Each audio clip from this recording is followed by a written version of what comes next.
কোথায় পড়তে হচ্ছ? কোথায় আবার? এখানে।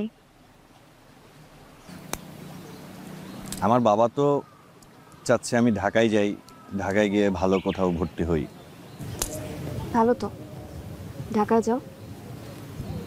অসম্ভব। অসম্ভব কেন? তুমি গেলে যেতাম। আমি তো অত রাজকপাল নিয়ে জন্মাইনি। আচ্ছা, আমি যদি রাজা হই তুমি তো রানীই হবে, তাই না? তুমি আবার ফালতু কথা বলছো। আমি তোমার বন্ধু হতে চাই।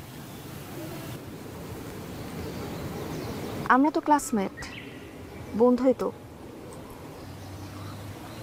ওরকম বন্ধু না। কিরকম বন্ধু? স্পেশাল স্পেশাল বন্ধু। আমি আমি তোমাকে চাই লতা।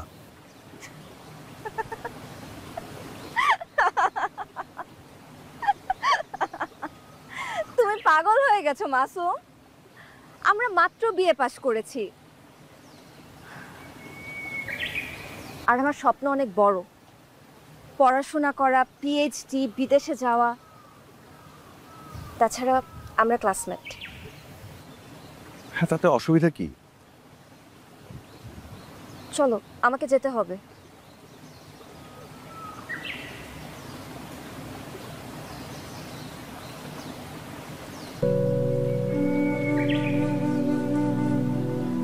তুমি কি আমাকে না বলছো? হ্যাঁ।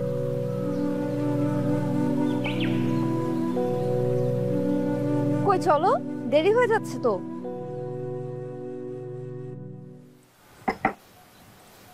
তুমি কোনো চিন্তা করো না, আমি সব ব্যবস্থা করে দিই। লতা, এদিকে আসো। কি ব্যাপার? আদব, লেহাজ, সালাম কিছুই কি শেখায় নাই তোমার মা? আসসালামু আলাইকুম মা। ঢং করো না, ওনারা সালাম দাও। না না, ঠিক আছে, সালাম লাগবে না। উনি বলেছেন লাগবে না। বেয়াদবি করো না লতা। না না, ঠিক আছে, সালাম টালাম লাগবে না। তেজি মেয়ে, তেজি মেয়ে আবার আমার খুব পছন্দ। বিয়ের পরে ঠিক করে ফেলবো। বজ্জাত মেয়ে, টাইট দিতে হয় বেশি করে। ঠিক আছে আপা, বয়স কম, তার উপরে আবার শিক্ষিত।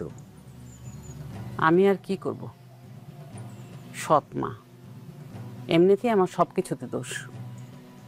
আপনি সব ব্যবস্থা করেন আপা। ঠিক আছে।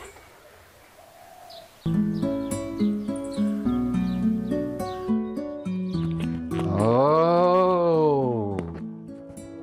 এত মিষ্টি। আমার ছেলে পাশ করেছে, সবাইকে মিষ্টি দেবো না? যে রেজাল্ট, মিষ্টি একটু বেশি হয়ে গেল না? বেশি হবে কেন? ঢাকার ভালো কোনো ইউনিভার্সিটিতে মাস্টার্স করতে পারবে? প্রাইভেট ইউনিভার্সিটি করবে। আমরা করেছি মাসিক 15 টাকা বেতনে। আচ্ছা, এই যে আপনার দুইটা পেট্রোল পাম্প, এতগুলো ব্যবসা, তো এগুলো কার জন্য? ওদের জন্যই তো। তা তো ঠিক। ওর বাবা হচ্ছে কোটিপতি, আমার বাবা ছিল সামান্য কৃষক, তাই আমার জীবনে এইরকম লাক্সারি ছিল। এত কথা বাদ দিয়ে এখন মিষ্টি খান।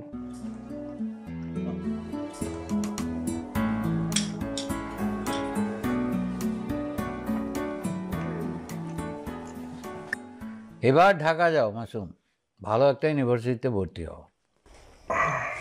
বাবা, আমি তো ঢাকা যাব না। কেন ঢাকা যাবে না কেন? আমি আমি আপনাদের ছেড়ে থাকবো না ওখানে। এই, আমাদের ছেড়ে নাকি অন্য কোনো কারণ আছে? আমি এখানেই থাকতে চাই বাবা। শোনো, তুমি ঢাকায় যাও, ভালো একটা ইউনিভার্সিটিতে ভর্তি হও, ক্যারিয়ারটা তৈরি করো। আমার ছেলে চাকরি করতে হবে না, ও আপনার ব্যবসা দেখবে। আরে সেটা হলে তো ভালো ছিল, ও তো সারাদিন গায়ে হাওয়া লাগিয়ে বেড়ায়। টাকার মূল্য অপরিসীম, বুঝলে? মানে টাকা ছাড়াও তো জীবনে অনেক কিছু করার আছে বাবা। অর্থ ছাড়া জীবন অর্থপূর্ণ হয় না মাসুম। কিন্তু অর্থই তো সকল অনর্থের মূল। আর অর্থ কি পারবে মানুষকে সুখী করতে? তা হয়তো পারবে না, কিন্তু পৃথিবীর সব সম্পর্ক হচ্ছে অর্থনৈতিক। পরিবার, সমাজ, রাষ্ট্র, অর্থ ছাড়া সব কিছু অচল। আর সুখ সেটা তো হচ্ছে সোনার হরিণ, সেটা কেউ ধরতে পারে না। অসচ্ছলতা অসুখকে অনেক গুণ বাড়িয়ে দেয়। আচ্ছা হয়েছে, এখনো জ্ঞানের কথা বাদ দিয়ে একটা অন্তত মিষ্টি খান। ওকে, ভালো